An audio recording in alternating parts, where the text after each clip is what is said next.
agama itu pertama kali bukan diniatkan sebagai teori filsafat, bukan sebagai teori metafisika, tapi agama itu pada awalnya diniatkan sebagai sebuah ajakan untuk tiap orang ini memperbaiki, memindahkan perilaku hidupnya dalam hidup ini.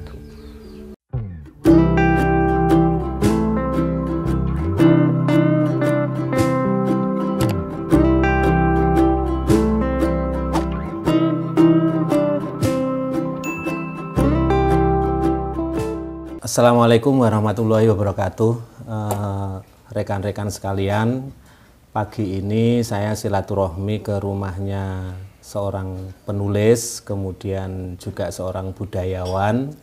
Kemudian beliau ini juga pemilik sebuah penerbit, yaitu penerbit Langgar, dan juga pemilik sebuah portal yang juga bernama langgar.co.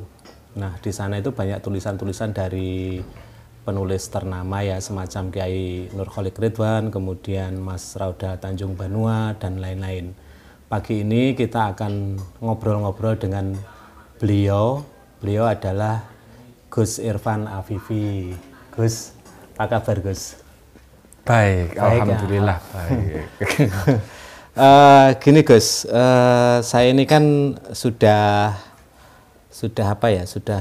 mengenal agak lama, tapi di Facebook ya, di Facebook saya sering mengikuti postingan-postingan sampean ketika mengupload tentang budaya, Islam, sejarah, dan lain sebagainya. Dan ada suatu momen ketika saya merasa saya harus mengenal lebih dalam dengan sampean, karena postingan itu berkaitan dengan buku yang sedang saya tulis ketika itu sampean ziarah ke makam Ki Ageng Basariah dan di Sewulan. Nah, saya merasa saya harus kenal dengan orang ini karena banyak hal yang ingin saya diskusikan waktu itu. Dan waktu itu saya minta sama Mas Santos, teman saya di SMA, kebetulan temannya Mas Irfan juga di UGM, untuk mengenalkan. Tapi ternyata memang pada saat itu sampai detik ini pun belum pernah ke Jogja sehingga tidak bisa. Nah, baru setahun belakangan ini ada teman kita yang namanya Mas Afif yang kemudian mengenalkan dan akhirnya kita bisa kopi darat. Gus, pagi ini saya tidak ingin ngobrol tentang buku ya. Mungkin karena buku itu temanya terlalu berat dan sudah banyak channel YouTube yang membahas tentang itu. Mungkin kita ngobrol yang ringan-ringan saja. Nah, itu yang penting.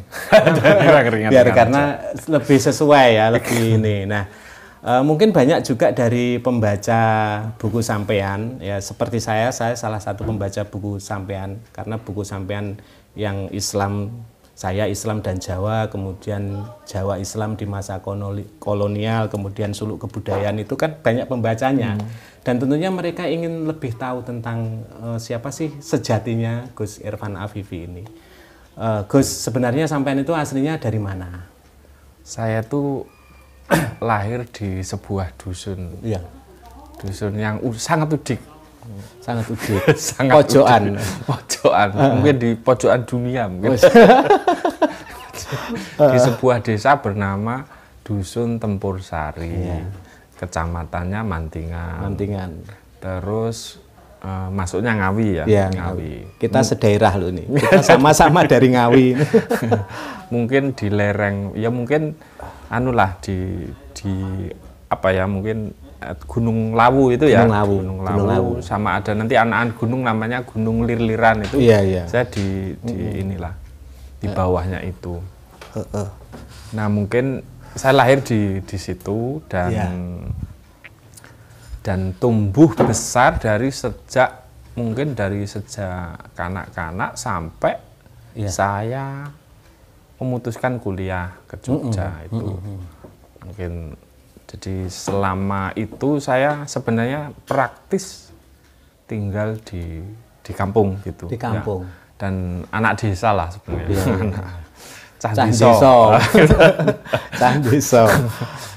Terus gini Gus, kan sekarang ini sampean saya lihat itu juga mengalami sebuah fase di mana sudah menulis banyak karya, kemudian mempunyai penerbit, kemudian juga punya portal dan lain sebagainya. Ini yang membentuk Mas Irfan.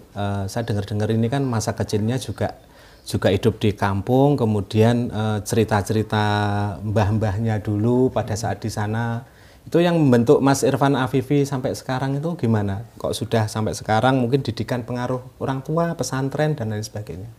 Iya, mungkin di waktu saya ini ya, waktu kecil lah tadi seperti saya ceritakan. Saya tinggal di desa dan kemudian saya bahkan ini hidup di sebuah kampung yang sangat ini ya, kampung santri lah kira-kira gitu ya. Simbah saya itu dulu yang babat alas desa saya gitu, namanya Mbah Sumodito ya, Kiai Hasan Istad, itu yang babat alas ini. Kemudian menurunkan tujuh anak lah kira-kira. 7 anak, salah satunya adalah Mbah Kiai Jahid Harjonoto. Terus turun ke ibu, terus ke saya gitu. Oh gitu ya. Jadi mungkin dulu ada semacam ya tinggalan pesantren gitu yang mungkin ketika saya lahir, saya itu anak ke-8 dari 8 bersaudara. 8 bersaudara.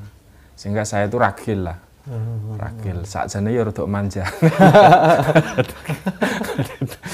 Wong biyen anake oke-oke ya, Mas. Iya. Anaknya banyak. Misalnya kayak bulik saya itu anaknya 12. Terus yang bulik saya satunya lagi juga anaknya misalnya 9 gitu. Jadi dari banyak anak dan saya dididik oleh orang tua yang dengan kelahiran, bapak saya itu kelahiran kira-kira ya itu 19 mungkin sebelum 1930, ibu saya 1930. Jadi masih mengalami zaman Jepang apa ya? Zaman Jepang mungkin Belanda mungkin ya. Nah, Belanda Jepang. Nah, Belanda, mungkin Jepang. gini, di antara satu pantaran umur gitu ya dengan teman-teman, kalau saya yang umuran dengan saya, yang teman main lah, main itu mungkin saya terhitung orang yang orang tuanya sudah sepuh gitu. Daripada misalnya teman saya yang masih kelahiran berapa gitu, masih sangat muda. Jadi saya dididik dengan cara orang tua lama mendidik gitulah kira-kira gitu ya. Dengan sistem, kebetulan pondoknya Simbah itu masih inilah masih berjalan. Punya MI, punya madrasah, MTS, punya aliyah, juga punya pondok pesantren. Tapi saya pas lahir itu sudah mulai meredup pesantren ini. Mulai tinggal pengajaran kitab-kitab, ringan lah kira-kira gitu. Bahkan dulu saya sempat di zaman SMP itu, SD bahkan, SMP ya, SMP. MTS saya dulu MTS. Saya MTS itu punya murid lumayan banyak, jadi ngaji ke rumah saya itu ada mungkin sekitar 30-an anak gitu.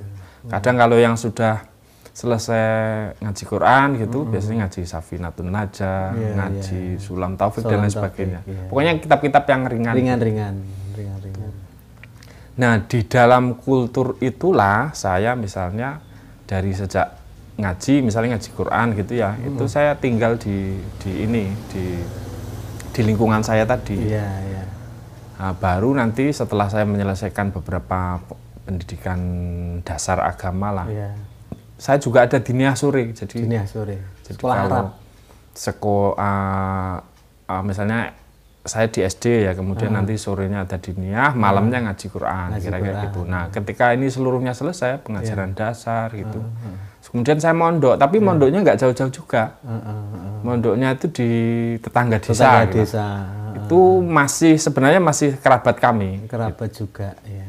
Itu kiai yang baru tumbuh gitulah, muridnya baru belum banyak, tapi dia alumni Tegalrejo Magelang. Ya. Jadi alumnus pesantren di situ. Nah, mungkin santri pertama itu ini kakak sampean nggih? Kakak saya. Pas saya masuk itu muridnya sudah sangat banyak. Sudah lumayan banyak. Nah, dari lingkungan inilah saya kemudian tumbuh dan berkembang, main Iya. Mandi di kali, Iya.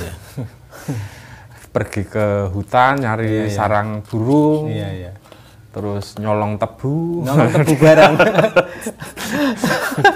Jadi pernah mengalami masa kanak-kanak yang itu seperti masa itu ya? yang sangat indah itu, mancing. Terus kalau dulu itu ada misalnya ini, apa itu ya? Apa ya?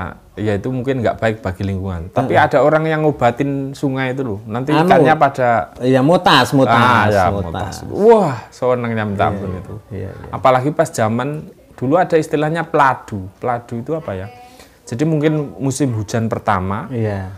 Itu setelah lama nggak hujan gitu. Nah, hujan kalau deres itu nanti bisa bikin sungai itu keruh. Iya. Nah, semacam pasir-pasirnya itu kemudian bercampur dengan ini, akhirnya ikannya pada kelabakan gitu. Kalau sudah kayak gitu, orang bisa bolos sekolah, bolos dari pondok untuk nyari ikan-ikan. Nah, di lingkungan seperti inilah, bahkan juga akrab dengan tradisi ya. Dulu misalnya di kampung sebelah saya itu ada pentas, misalnya lodro, wayang, kemudian reok, wayang wong, bahkan saya dulu nonton juga wayang wong. Wayang wong, wayang kulit. Wayang wong, wayang kulit, apalagi wayang kulit itu kalau di dekat saya itu namanya ada sawu kandang itu. Itu tiap bulan bahkan harus. Nah, jadi saya hidup di antara dua kultur tadi. Kultur yang mungkin lebih dekat pada kultur pesantren hari ini ya. Tapi juga sangat dekat dengan kultur Jawa. Peninggalan zaman wali dulu ya. Yang itu mungkin sudah terpisah, tapi dulu itu sudah turun-temurun. Kadang saya diajak ini juga, bapak kalau subuh itu masih kecil gitu diboncengin, kadang masih nonton wayang habis subuh itu. Kalau dulu kan wayangan kadang subuh itu bablas kan, sampai agak jam 5 atau jam setengah 6 itu baru selesai. Nah, di lingkungan seperti itulah mungkin saya hidup, tumbuh, berkembang gitu. Nah, mungkin nanti ketika saya kuliah itu yang kemudian itu sangat berbeda lah kira-kira gitu. Istilahnya mempertanyakan pendidikan selama ini, ajaran-ajaran selama ini gitu. Terus pada saat kuliah ini Gus Irfan ini kan juga saya lihat pernah jadi redaktur di sebuah penerbit ya. Nah, persnya UGM. Terus mundur kemudian memilih untuk belajar lagi di pesantren atau di istilahnya pada saat itu menjadi sedang mencari, gelisah akan pencarian perjalanan spiritual, sehingga banyak membaca buku-buku dari mungkin Pak Haidar Bagir, mungkin ada juga buku-buku yang lain. Itu yang membuat gelisah itu sebenarnya apa waktu itu pada saat ini ceritanya mungkin dari desa itu ya, yang mudik tadi lah, terus ke kota, tahu-tahu langsung ngambil jurusan UGM. Wah, kan itu kan ini ya bertemu dengan gagasan filsafat yang paling tinggi dari pemikiran-pemikiran itu dari seluruh dunia. Bayangin betapa goncangannya. Nah, kebetulan saya itu orang yang agak terlalu ini, mungkin di satu sisi ada unsur sentimentalnya. Kalau mempelajari sesuatu itu terlalu dihayati, misalnya gitu kan. Kan ada orang yang cuek gitu. Sebenarnya kan ada banyak teman saya yang di filsafat dulu, ya nggak ada guncangan-guncangan juga, nggak masalah juga. Lah, kebetulan saya itu senang belajar gitu ya. Dan mungkin tipenya juga mungkin agak melankolik mungkin ya. Akhirnya kalau belajar itu kalau benar-benar kalau sudah masuk kayak menghayati benar gitu. Nah, dari titik itulah kemudian saya di filsafat itu mungkin sekitar 7 tahunan lah, Mas. Itu suwe. Biasanya kan 5 tahun toh, Mas. Itu sebenarnya ini kalau zaman saya itu normal. Normal itu. Teman-teman saya yang lain itu rata-rata Malah senior-senior yang di atas saya dikit gitu ya. Itu malah ada yang 10 tahun, ada yang 12. Karena dulu masih Gak niat kuliah. Masih murah. Masih murah ya? Sangat murah. Saya itu saya masuk tahun 2000. 2000. Tahun 2000, lulus 2007. Itu mungkin bayar sekitar 400 ribu semester. Sak semester. Nggak ada biaya apapun sampai saya lulus. Ya cuma itu biayanya. Nah, dari apa ya? Saya belajar itu kayak dulu kan saya itu zaman apa ya? Zaman saya di desa lah kira-kira itu apa dunia ini padu lah. Cara memandang saya, melihat dunia, melihat kenyataan hidup. Bahkan saya ceritain gini sering apa dulu ada di satu desa saya itu kan nggak ada yang agamanya berbeda, semuanya Islam, Muslim lah. Ada yang apa anak Jawa Tengah, saya di perbatasan pas. Itu ada orang Jawa Tengah yang buka bengkel di tempat saya. Itu satu-satunya yang Kristiani, non Muslim itu ya cuma di situ. Itu pun dia buka bengkel di situ. Habis itu nanti sore gitu dia pulang lagi ke Sragen, Jawa Tengah. Jadi saya hanya mengenal lamat-lamat ada orang Kristiani. Loh, pas ada orang itu lewat gitu, waktu itu saya sudah SMA kelas 2 kalau nggak salah. SMP. Masih SMP itu saya melihat, kasihan sekali besok masuk neraka. Jadi masih sangat lah. Karena mungkin gara-gara bukan ajaran mungkin bukan fanatik ya, tapi karena memang nggak pernah ketemu dengan yang lain. Satu desa itu seluruhnya Muslim. Iya sama kayak Beran itu, Beran juga gitu. Nah dari situlah mungkin saya dari aspek ini ya, aspek tradisi budaya Jawa maupun aspek pengajaran ilmu agama itu yang sebenarnya dalam kasus masyarakat saya ya di desa saya itu nggak pernah benar-benar bahkan nggak terpisahkan ya agama ya tradisi ya agama ya bareng gitu. Jadi itu kan kadang di sana dulu ada kalau di tempat saya itu bancaan yang perapatan gitu kan Islam bercampur kan dengan tradisi kan. Nah terus kayak gitu melihat total dan dunia ini padu lah, pokoknya saya melihat apapun dari sudut itulah. Nah ketika saya masuk filsafat itu, itu mulai dari pemikir agnostis, pemikir ateis, pemikir, semacam-macam. Dari banyak, dari Prancis, dari Inggris, dari Amerika, dari, pokoknya orang filsafat barat lah. Itu bener-bener, kayak menghentak-hentak, mengguncang-guncang saya gitulah. Kok ngene gitu ya? Itu saya sempat mengalami agak fase krisis itu. Ini bocoran dikit ya. Agak misalnya saya bahkan sudah meninggalkan seluruh nilai-nilai Islam yang saya ibarat batu bata yang dulu dibangun oleh orang tua gitulah ya. Leluhur. Gitu.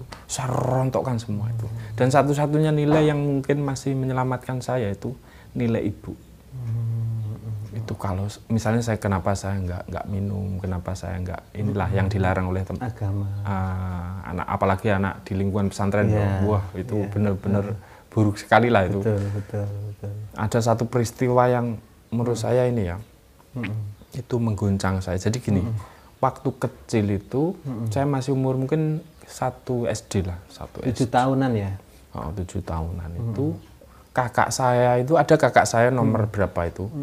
Namanya ini itu suatu saat ini kakak saya ini jalurnya agak beda jadi rata-rata kan SD atau enggak MI, MTS sama Aliyah dan plus mondok biasanya gitu. Mondok, Nah kakak saya ini ya mondok tapi dia di SMA 1 Sragen bahkan SMA favorit waktu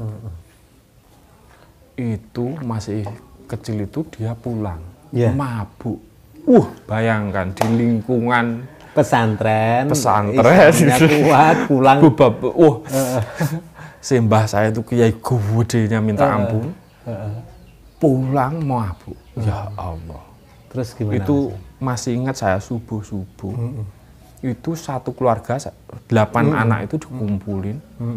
Terus kemudian bapak saya di tengah sama ibu saya itu seluruhnya nangis. Iya. Kayak sudah berhenti hidup ini. Iya. Oh, kowe arep dadi opo le, ya Allah. Ngono. Ya semuanya nangis, kan saya kecil sendiri, SD toh.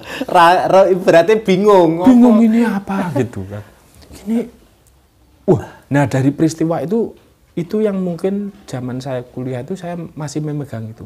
Prinsip betapa saya misalnya nggak maksiat atau nggak apapun itu bukan karena itu larangan Islam, tapi waktu itu betapa melihat hatinya hancur ibu mereka saya jika saya melihat nanti yang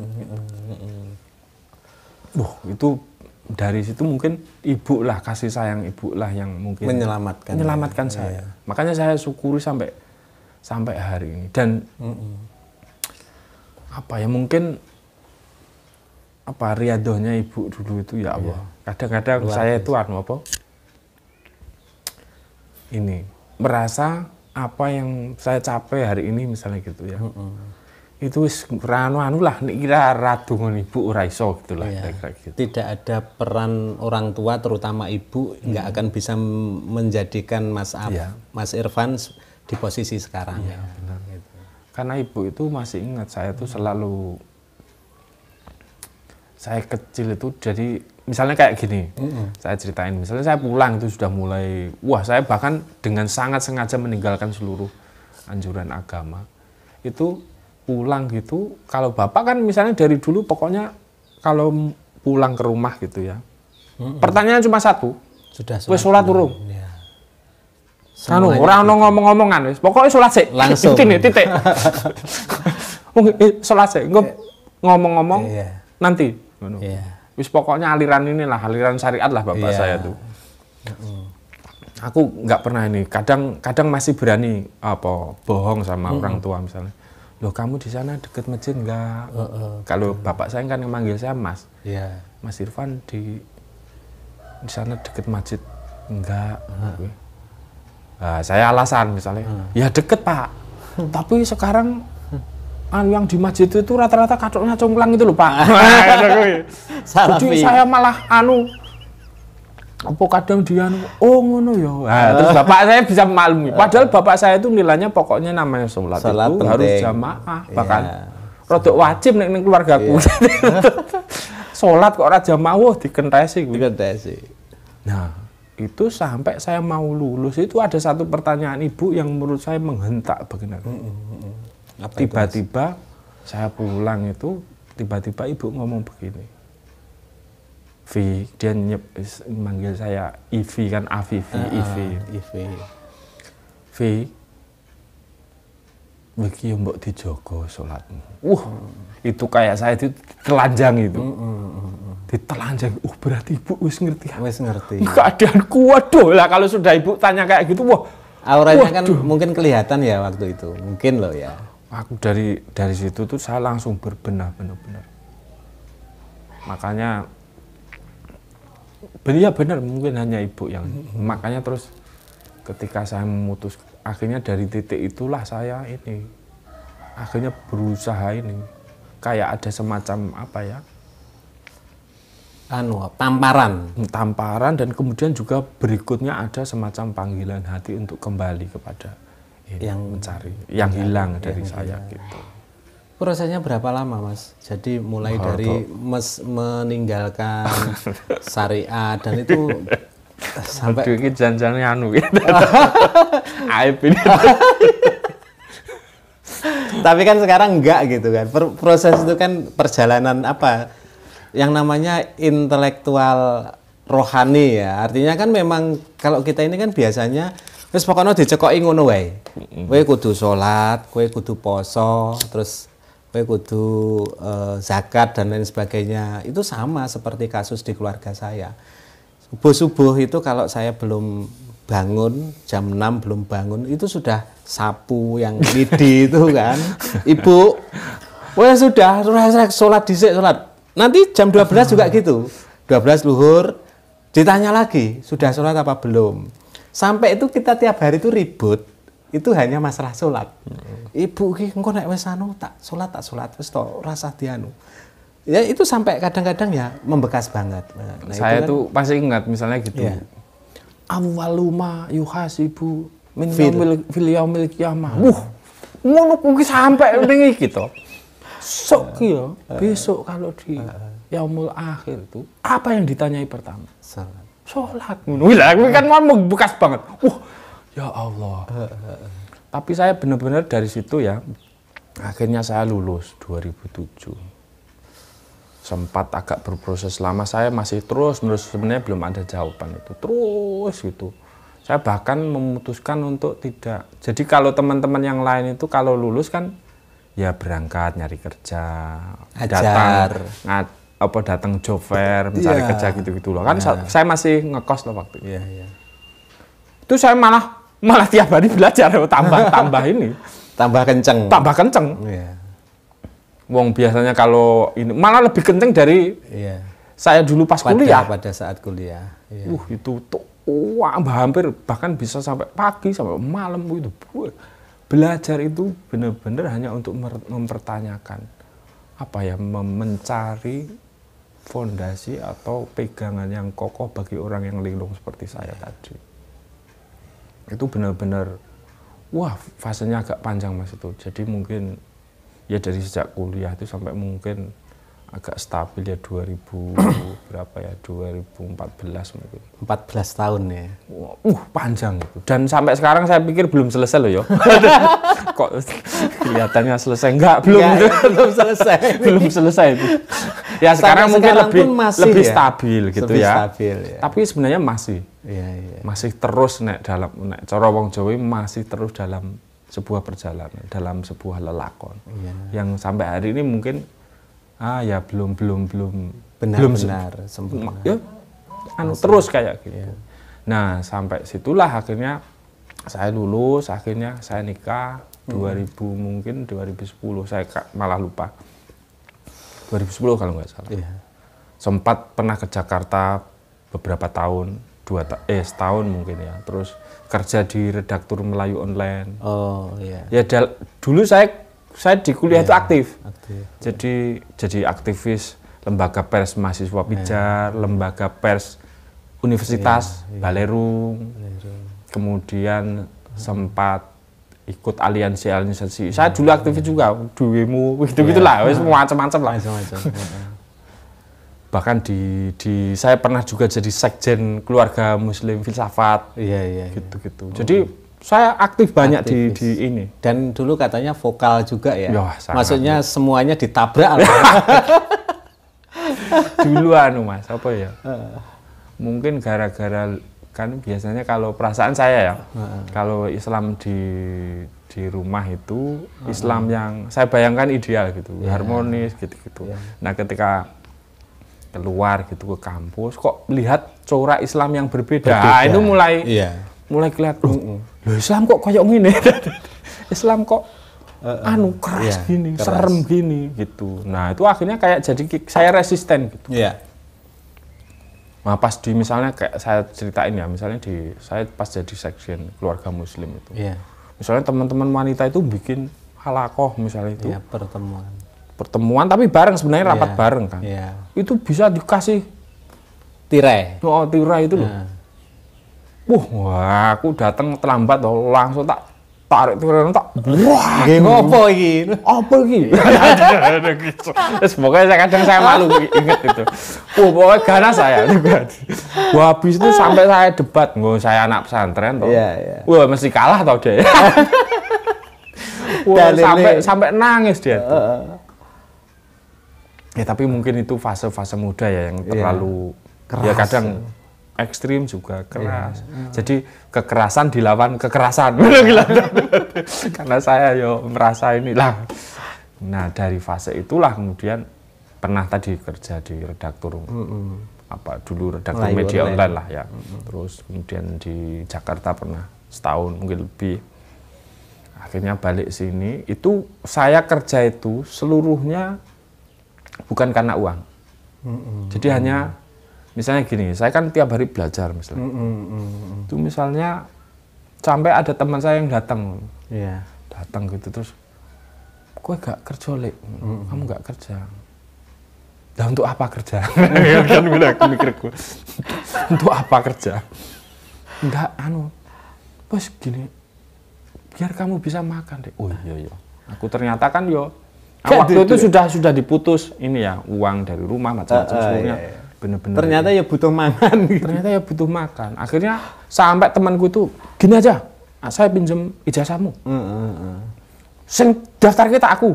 Akhirnya ijazah macam-macam yang itu mungkin ijazah saya nggak pernah kepake itu. Sampai hari ini. Ya mungkin digunain orang itu. Terus akhirnya dimasukin sebuah redaktur itu tadi akhirnya saya kerja. Oh ya, karena saya merasa ya memang uang saya habis. Lalu nanti makan pakai apa? Akhirnya kerja di ini mungkin 2,5 tahun Pak ya. Itu lumayan gajinya gede. Tapi saya sekali lagi saya nggak tahan. Lah, uang banyak-banyak untuk apa? Wong yang tiap hari saya tanyain itu di kepala pikirannya itu bukan di situ. Padahal nek wong normal kan sesuk ki mangan opo gitu. Duwe nggih butuh mangan, nggih tuku beras. Lah iki kok malah kebalikannya itu kan. Nah, akhirnya karena kegelisahan saya bukan di situ, kegelisahan saya bukan hanya uang, akhirnya ketika saya sudah bisa nabung gitu ya. Wah, segera keluar. Biar bisa melanjutkan perjalanannya lagi. Biar bisa melanjutkan perjalanan. Akhirnya ya itu saya keluar sampai akhirnya nggak ada tabungan lah dari kerja itu. Belajar sampai saya belajar lagi Inggris 2 tahun itu di Sanata Dharma. Jadi setelah di filsafat ngambil jurusan bahasa Inggris lagi. Dan itu belakangan sih. Nanti berbarengan dengan saya nikah sebenarnya. Sebelum saya nikah sampai pas setelah saya nikah. Pokoknya kayak orang linglung gitu terus intinya terus menerus ini pergulatan pertanyaan saya di dalam itu nggak pernah berhenti. Pertanyaan utama apa sih Mas? Ya kira-kira gini.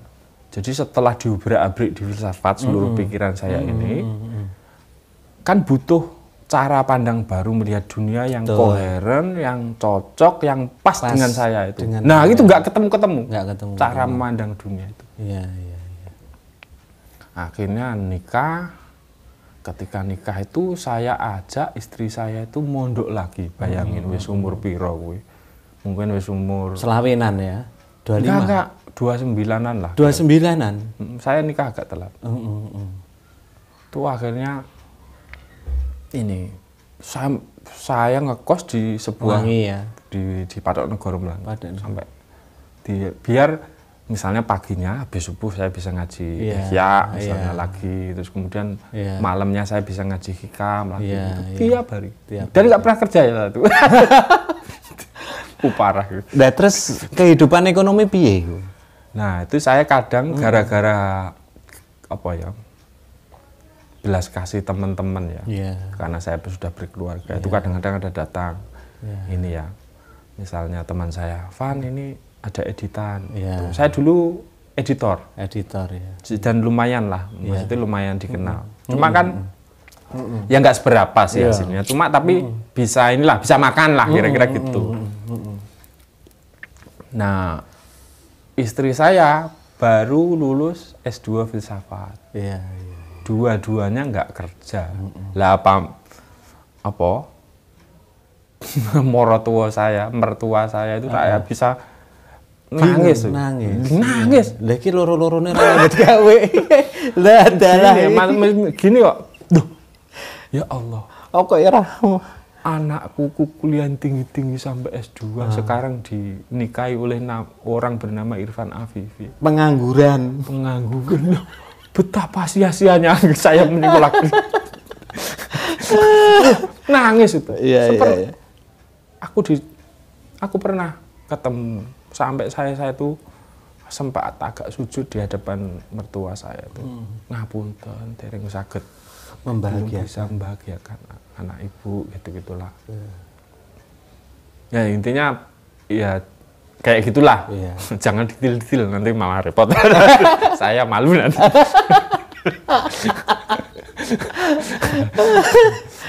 Akhirnya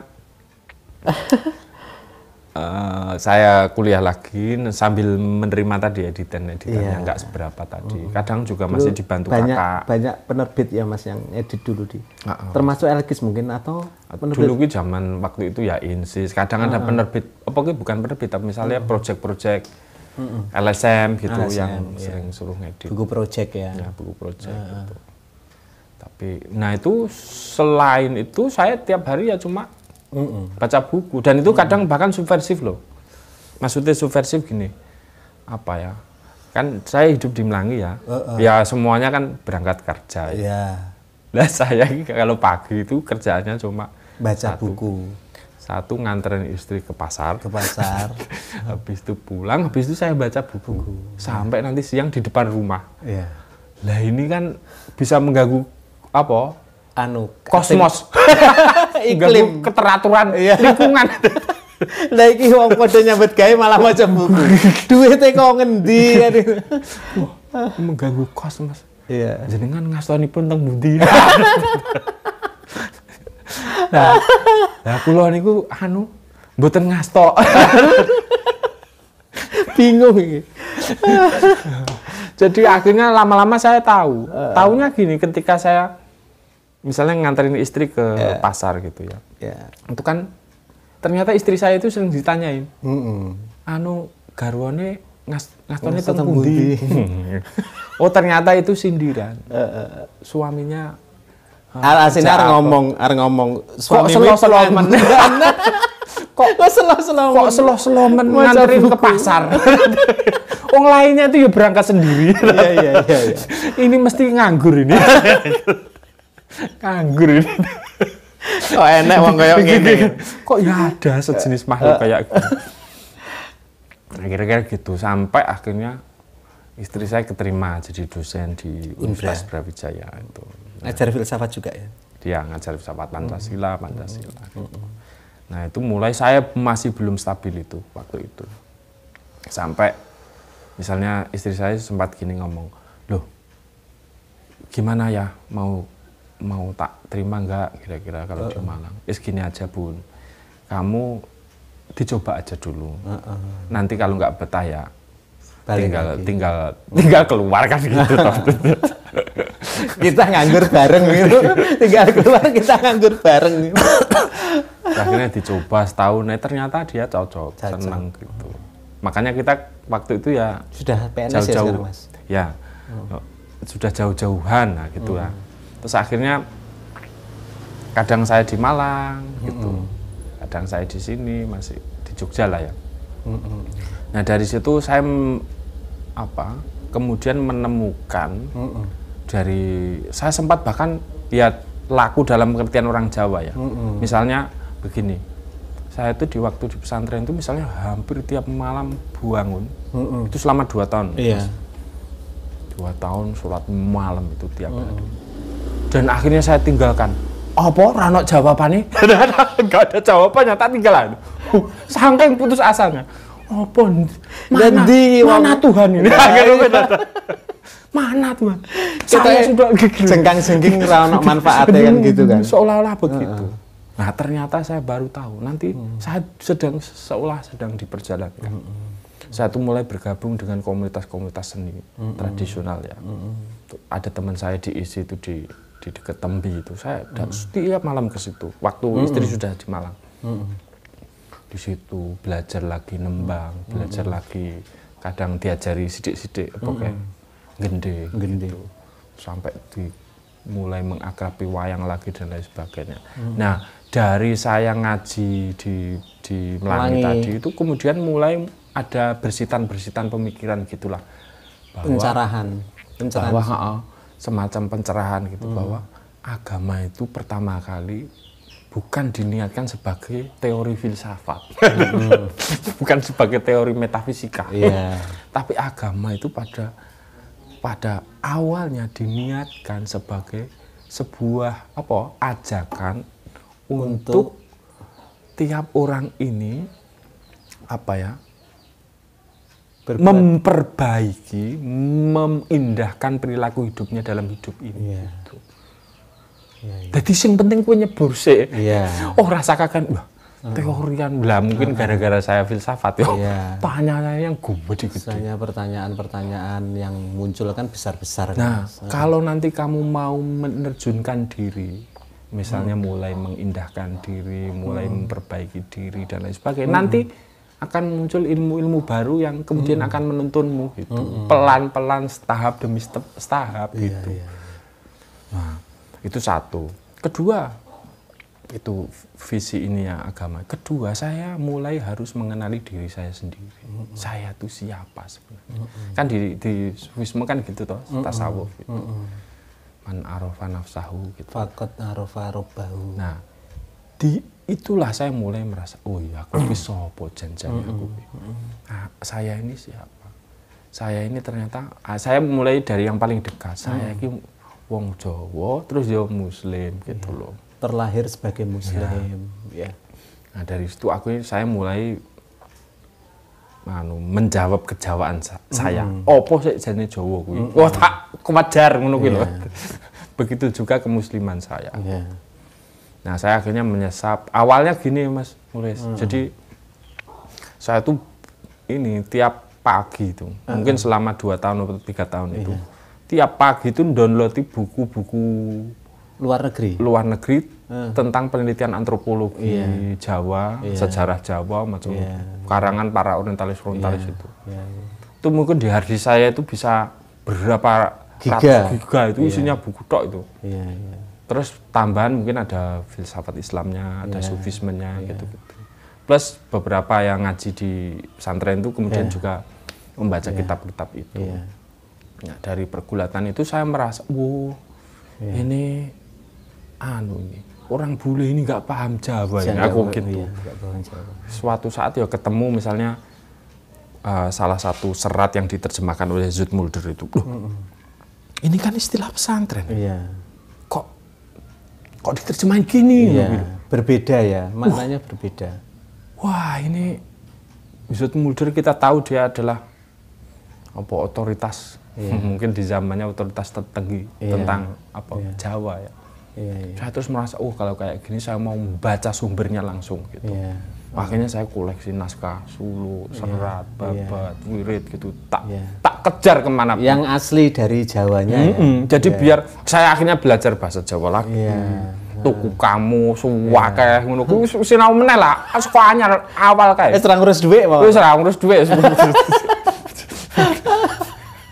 Wah, itu benar-benar fase yang ini. Ya kalaupun untuk akhirnya sampai mungkin mulai muncul ketemu bahwa sebenarnya keislaman dan kejawaan ini sesuatu yang manunggal. Cuma dulu sering dikatakan sebagai berlawanan. Enggak, satu berlawanan, kedua dianggap kalaupun misalnya mereka bersatu itu campur-campur ngono lho. Aneh gitu. Jadi Islam dicampur karo budaya Hindu apa-apa. Nah, temuan saya menarik. Sebenarnya Islam dan Jawa itu, apa yang disebut Hindu, Buddha itu sebenarnya nama lain dari sufisme, tasawuf di dalam masyarakat. Islam. Misalnya kayak gini, contoh. Misalnya menembang, mancopat misalnya. Ternyata ini ciptaan Wali Songo, misalnya kan gitu. Terus wayang, ciptaan Wali Songo. Terus misalnya apa?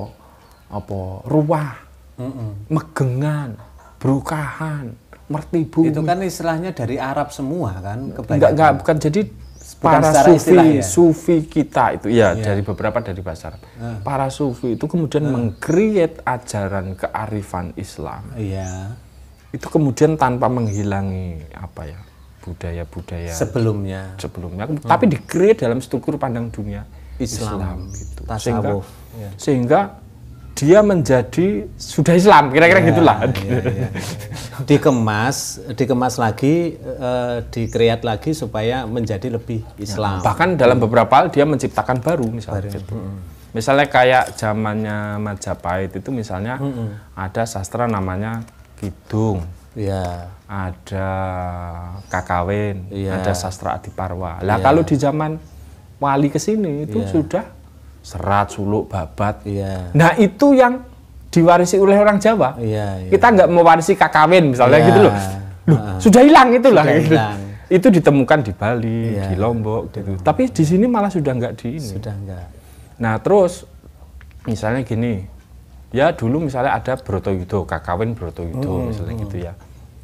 Nanti sama Yasadipura sudah ditulis jadi serat Bratayuda. Iya. Serat digubah ya. Sudah digubah dan memang distrukturkan lagi struktur pandangan dunianya. Dia nilai-nilai baik, cerita baik, kemudian di struktur lagi, kemudian secara prinsip tauhid dikuatkan. Misalnya gini, misalnya Sang Hyang Naroda, Betara Guru, wah, misalnya Sang Hyang Kaneka Putra dan lain sebagainya, dewa-dewa itulah, itu seluruhnya anaknya Nabi Sis. Iya. Misalnya gitu-gitu loh, wes pokoknya sudah berubah semua. Jadi misalnya sampai hari ini nggak ada orang Jawa menyebut ini apa, nggak ada kultus terhadap dewa-dewa di wayang itu. Sebelumnya Hindu. Dalam kenyataan kita kan nggak punya. Nggak punya. Nggak ada orang bikin patungnya Siwa terus dikei sesajen Nurano. Tapi kalau jenengan lihat di India masih. Sampai hari ini. Sampai hari ini. Patung Anoman Dihara. Artinya kan Islam sudah Wali Songo itu sudah berhasil menerjemahkan tauhid itu ke dalam budaya Jawa kan sebenarnya itu. Nah mungkin itu sekilas lah kira-kira gitu. Nah akhirnya mulai menemukan relasi itu, terus kemudian mulai membantu saya tadi ketika saya meruntuhkan batu bata tadi. Terus kemudian saya mulai bisa menyusunnya pelan-pelan satu-satu. Mulai agak stabil gitu loh ceritanya. Mulai agak stabil. Tapi sekarang mulai mau nah buku-buku ini mungkin itu mungkin semacam cerita atau apa hikmah atau kearifan yang saya jumput dari perjalanan saya tadi, jumput pelan. Walaupun sebenarnya di sini masih banyak, itu harus dikeluarkan ini. Suatu saat nanti mungkin bisa mungkin bisa membantu teman-teman yang juga mengalami hal seperti saya gitu. Mungkin karena ternyata beberapa dari apresiasi teman-teman itu, ketika dulu saya Jawa Islam ini kan booming itu, terus saya keluar itu, terima kasih Mas, ini benar-benar ini saya juga mengalami hal yang sama gitu, banyak cerita gitulah kira-kira gitu. Nah kira-kira kayak gitu mungkin proses perjalanan itu. Nah sampai sekarang mungkin belum terus berjalan. Jadi perjalanan spiritualnya belum finish ya Mas? Belum. Sampai sekarang belum finish ya? Belum. Artinya masih... Mungkin nggak ada finishnya juga, kecuali mati. Ya kalau saya ini kan perjalanan spiritual saya kan cuman sekedar siapa sih sejatinya itu nggak sampai sedalam itu Mas. Mungkin hanya berkaitan dengan leluhur dan lain sebagainya. Waktu itu kan makanya saya pengen sekali mengenal sampean itu kan karena kok direwangi rono rene ning makam, terus kemudian gini-gini itu saya sebenarnya pengen tahu lebih banyak dan berdiskusi tentang Sewulan kan waktu itu. Dan ngomong-ngomong ini sebenarnya Mas Gus Irfan ini masih turunan Tegalsari bukan toh ini? Ya katanya Simbah begitu. Tapi saya kadang malu ya. Jadi kita ini masih cuma kayak gini. Kita ini masih sebetulnya kalau ditelusur itu masih satu jalur kan, tapi mbuh biyen banget. Engko nek dhuwur-dhuwure ya Nabi Adam. Dulu gini Mas, saya itu ternyata iseng-iseng pas zaman kuliah itu ternyata Simbah itu meninggalkan beberapa kitab-kitab kuno. Iya. Kitab-kitab berbahasa Pikon dan Arab gitu. Beberapa bahkan ada yang berbahasa Jawa. Akhirnya ketika mulai muncul kesadaran ini ya, zaman akhir-akhir kuliah itu, kemudian saya mulai, kan ada koleksi kitab-kitabnya bapak saya itu ya, saya buka-buka tuh, buka-buka gitu, ketemu kitabnya Simbah itu berapa, terus kemudian saya lihat di dalamnya itu, ternyata silsilahnya itu lengkap sekali, semuanya. saya malah takut, tak tutup lagi. Terus aku udah gumede gitu. Nggak konangan. Enggak.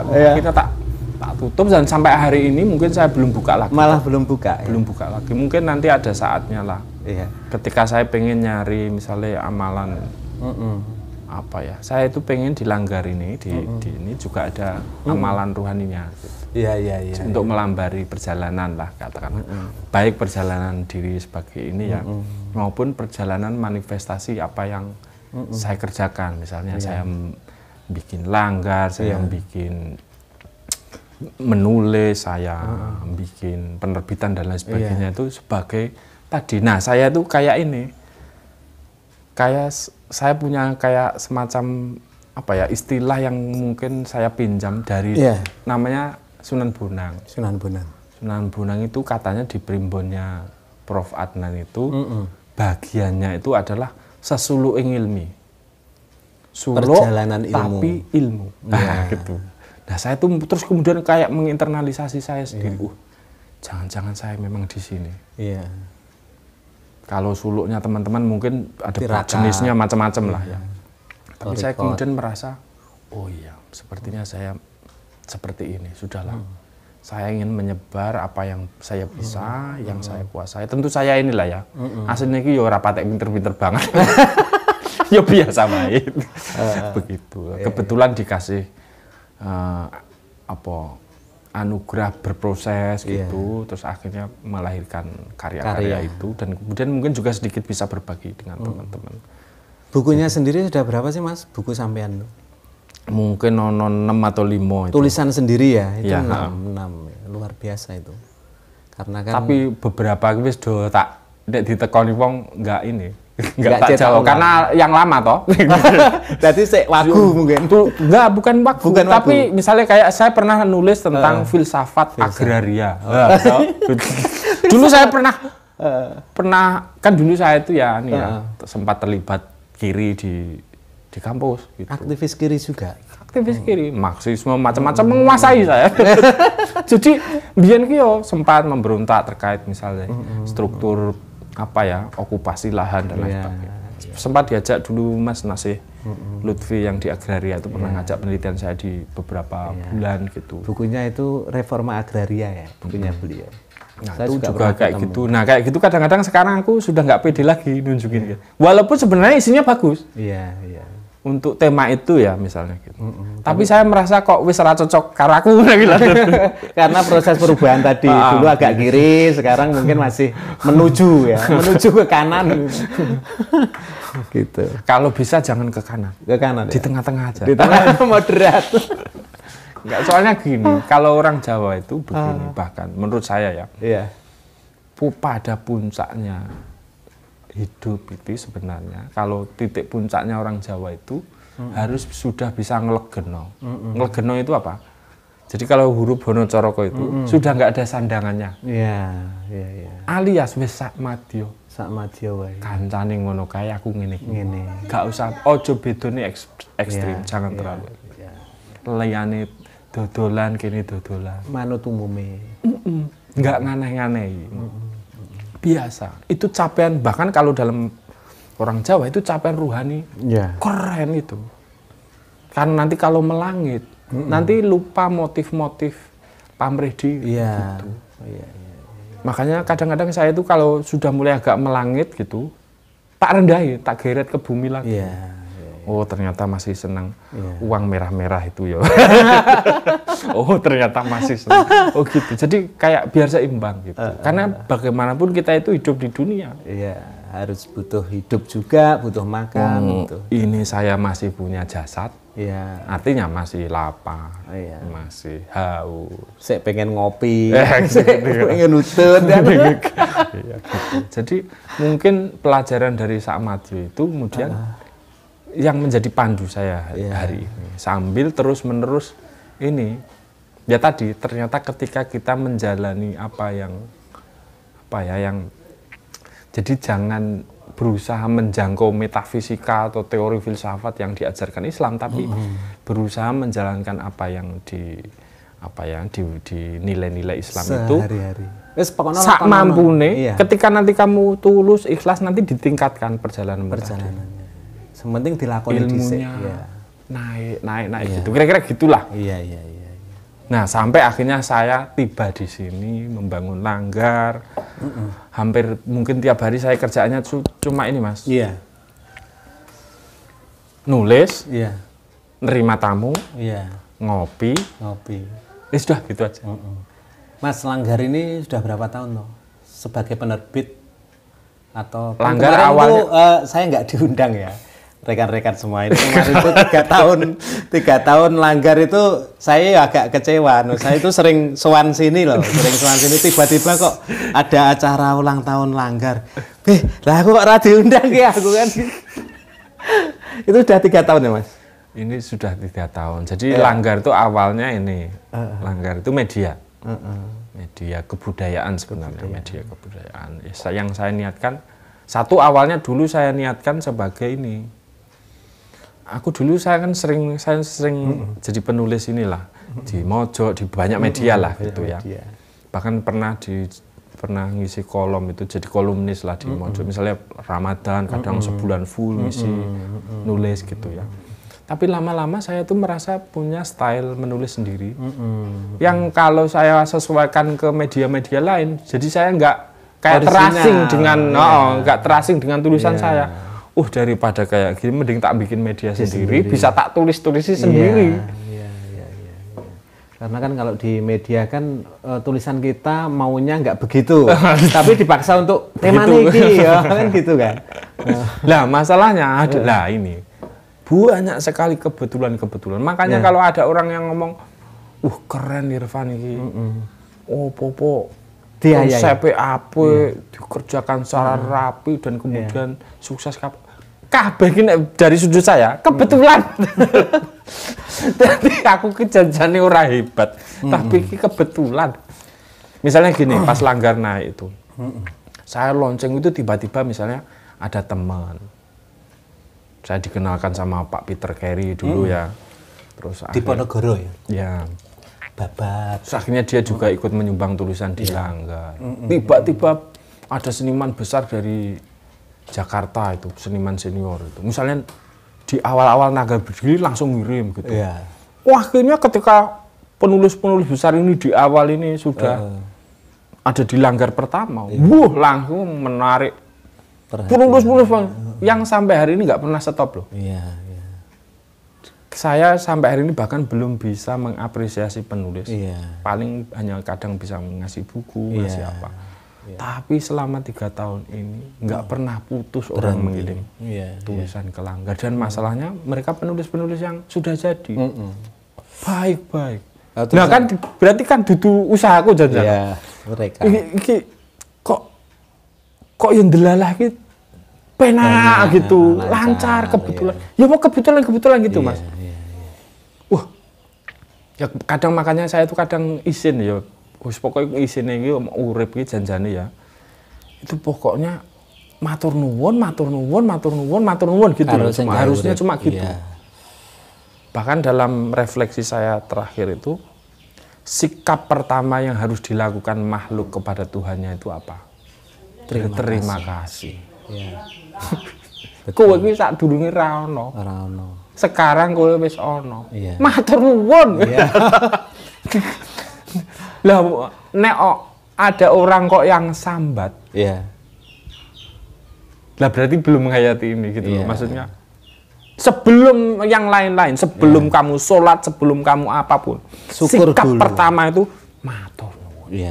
Syukur dulu. Matur nuwun Gusti. Aku wis dikek urip. Dan nek mati piye kan? Tapi kan kadang hidup sendiri itu kan juga sebenarnya bukan pilihan kita kan. Kalau kadang saya sendiri itu kadang berpikiran begini. Kalau orang itu harus mempertanggungjawabkan surga dan neraka itu kan. Surga dan neraka itu kan lebih baik kan kita sebenarnya nggak hidup. Artinya tidak pernah hidup dan tidak harus mempertanggungjawabkan. Itu gimana Gus? Nah itu kan namanya istilahnya misteri. Misteri ya. Apa ya rahasia. Misteri hidup lah. Kita kan gini aja lah saya tanya, emang jenengan bisa mengendalikan keinginan Anda? Nggak bisa. Besok saya punya keinginan apa ya? Kan nggak tahu. Awak dhewe lho ora ngerti apa-apa. Maksudnya bahkan nggak punya kendali atas apapun. Keinginan kita misalnya. Ya yang bisa kita kendalikan misalnya keinginan yang hari ini misalnya. Tiba-tiba kok aku ki luwe kok aku tiba-tiba aku naksir cewek kaya. Betul. Misalnya kalau boleh memilih misalnya gini ya. Ya kok yo misalnya aku hidup tiba-tiba lapar, tiba-tiba harus mencari makan. Lah kok urip angel men ngono kuwi lho. Aku ya ora njaluk gak luwe to. Tiba-tiba lapar, tiba-tiba kudu naksir cewek. Tiba-tiba harus mengejarnya. Tiba-tiba harus memperjuangkannya. Ternyata dia punya syarat misalnya. Harus mapan dulu, tiba-tiba saya harus kerja lagi.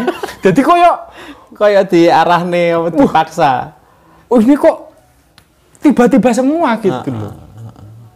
Nah nanti seiring perjalanan hidup kita, kalau jenengan mau pelan-pelan tadi berjalan, pelan-pelan itu akan disingkat misteri, misteri hidup kita itu.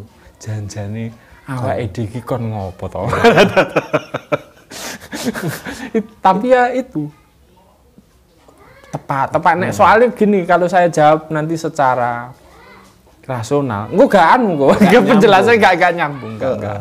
Karena nanti tiap orang bahkan bisa berbeda-beda karena suluknya perjalanannya berbeda-beda, kira-kira gitu. Kalau saya ini kan sampai detik ini pun juga kadang wis yang penting tak lakoni ngono wae. Karena nek aku kon mikir sing ruwet-ruwet koyone kok abot men gitu loh. Jadi ya apa yang menjadi warisan di keluarga misalnya Islam, Jawa dan lain-lain ya saya berusaha menjalannya dengan sederhana. Nek untuk kalangan yang awam mungkin banyak pembaca yang sudah baca buku sampean. Tapi untuk kalangan awam itu sebenarnya bahasa sederhananya gimana sih Gus? Suluk itu sebenarnya gimana? Satu, ono perkataan yang menarik sebenarnya di Jawa itu. Urip iki mung sak derma nglakoni. Ya kan. Hidup itu bukan hanya sekedar tapi mung sak derma itu gini. Derma itu apa? Derma itu semacam kayak panggilan hati. Kebaikan, bukan? Apa ya? Panggilan yang dari hati, sing menuntut kamu untuk melakukan sesuatu. Jadi tiap orang itu duwe kok aslinya duwe tugas dewe-dewe. Nah, gitu. Peran punya tugas sendiri, punya dermonya sendiri-sendiri. Yang dari dermo itu dia harus menjalaninya. Cuma begini, tugasnya itu harus dicari. Dalam sebuah perjalanan. Kalau dia sudah ketemu tugas itu, amanat itu. Nah, untuk menemukan sebenarnya saya disuruh ngapain sih hidup ini itu. Nah, dia kudu laku, kudu suluk. Kira-kira ngono ki lah. Terus berjalan. Suluk itu ya kehidupan sehari-hari. Dengan mengeksplorasi tadi, aku tak sekolah sih, aku tak ini sih menggali potensiku. Aku jane kecenderungannya apa sih? Oh, neng desain, di buku, nulis, aku ki senengannya ceramah, gitu-gitu eksplorasi sampai nanti mantep ketemu bahwa itu kamu itu seolah-olah diberi tugas oleh Tuhan di titik itu. Kalau kamu sudah benar-benar yakin dan ketemu dengan tugas itu, amanat itu, dan kamu hanya menjalankan amanat itu, ngelakoni amanat itu jalan itu pasti membahagiakan. Wes tidak lagi terkait miskin, kaya, setengah kaya, seperempat miskin, sudah nggak terkait. Nomor sekian ya. Bukan nomor sekian, tapi bahkan nggak terkait. Nggak terkait. Kamu pun melarat kalau kamu menutupi derma itu, kamu akan bahagia. Kamu kaya kalau kamu menutupi derma itu, bahagia. Kira-kira gitu. Itu jalan, istilahnya jalan kesejatian kira-kira. Kembali kepada realitas terdasar diri, man arufa nafsahu tadi. Nanti sambung, nah kita sambungan kita terhadap Tuhan, derma tadi. Amanat tadi. Kok nek gelem golek tenanan, lah engko mulai ketika kamu sudah mulai menjalani derma itu, mulai menerapkan, menjalani gitu-gitu, akhirnya nanti mulai muncul insight-insight, ilham-ilham yang menuntun perjalananmu. Kowe rene le, jadi kayak kalau di ilmunya barang ki yo ketoke yo ngono ya, Gus. Lah iya. Itu pasti semua manusia harusnya seperti itu. Cuma biasanya ora disadari. Padahal nek dalam visi suluk sebenarnya pertama dia harus menyadari bahwa hidup ini adalah perjalanan dari Tuhan sedang menuju Tuhan. Kira-kira gitu. Nah, wong rata-rata misalnya kan ada banyak orang yang sangkan paraning dumadi ya. Gitu. Itu namanya suluk. Menjalani lelakon hidup iki. Makanya nek wong biyen sinaune pakai wayang. Lakone apa? Semar bangun kayangan, misalnya gitu tau. Oh, Bratayuda. Dia ingin, sebenarnya yang dia lihat di wayang itu apa? Bukan wayangannya, tapi bayangan hidup kita sendiri. Refleksi. Aku ki lakonku ki piye to? Tekan ngendi saiki? Betul. Oh, saengmu lakonku ini sedang ini Petruk jadi ratu ini. Misalnya gitu loh. Jadi kayak melihat cerminan. Kenapa orang menonton wayang itu bisa nangis, ketawa, sedih, bergembira, macam-macam itu. Kenapa, Pak? Dia tidak sedang melihat wayang sebagai bentuk fisiknya. Dia sedang melihat dirinya sendiri. Lelakon hidupnya sendiri. Makanya nangis, guyu. Makanya wayang itu falsafah pertamanya adalah mengajari manusia Jawa untuk melihat dirinya sendiri, melihat lelakonnya sendiri hidup. Nanti ketemu dermone, nek wis ketemu dermone, dia akan bisa menapaki jalan yang sudah ditetapkan pangeran. Kalau dulu orang menyatakan ginaris, garisnya itu sudah tepat, nanti jalan itu pasti apa ya? Lempang, lurus dan menuju kepada Tuhan. Saya bayangin kok gitu. Kira-kira. Saya belum sampai di situ loh ya. Saya ini masih guncang. Sama ya. Saya sendiri sampai saat ini sepertinya juga masih belum benar-benar stabil ya Gus. Karena ya gimana lagi ya. Karena memang perjalanan saya ini saya juga heran. Kadang ini, kadang ini, kadang ini, kadang ini. Jadi memang saya sendiri juga sebenarnya masih proses. Lelaku apalagi spiritual ya, spiritual jauh banget ya saya kira, karena ya yang penting garisku kayak gini ya tak lakoni wae, yang penting intinya saya bisa berbuat baik gitu. Terus Gus, ini kan kayaknya sudah 1,5 jam ini. Wah ini obrolan terlama ini, ngeditnya dari 3 episode. Padahal takonku ini gur siji loro lho, mau jawabannya wis tekan ngendi-ngendi. Oke, last question. Pertanyaan terakhir. Pertanyaan terakhir. Ini kira-kira setelah ini semua, ini kira-kira ke depan tuh Langgar itu mau diapakan secara usaha, secara penerbit, ke depannya bagaimana, dan secara mungkin portal itu ke depannya, dan pengennya gimana, atau harapan ke depan dunia buku dan lain. Saya kan juga bergerak di dunia buku ya. Itu seperti apa kok Mas Irfan ini mau menjalani dunia buku yang sebetulnya yoga basah-basah banget gitu kan. Nah, gitu. Itu harapannya ke depan gimana? Mungkin itu harapannya sebenarnya gini. Sederhana ya, mungkin gini. Ini satu pertama ya apa ya, saya niati yang sederhana misalnya. Saya itu kan nggak paling ya tadi nggak terlalu cakap berbisnis, nggak terlalu nggak terbiasa juga dengan mencari uang. Aslinya ini rapatek pinter gitu. Tapi ternyata setelah banyak orang bergabung di Langgar ini, saya nggak bisa egois.